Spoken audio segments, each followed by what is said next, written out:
Pakistani celebs, including actress Mahira Khan, recently faced backlash on attending an award show in Canada amid the devastating situation their nation Pakistan is facing owing to the widespread flood.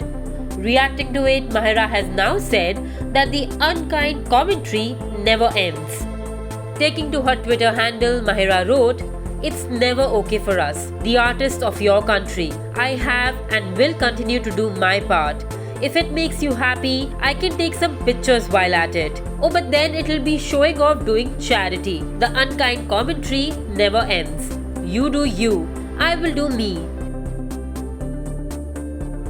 For more news and updates, stay tuned to ETimes.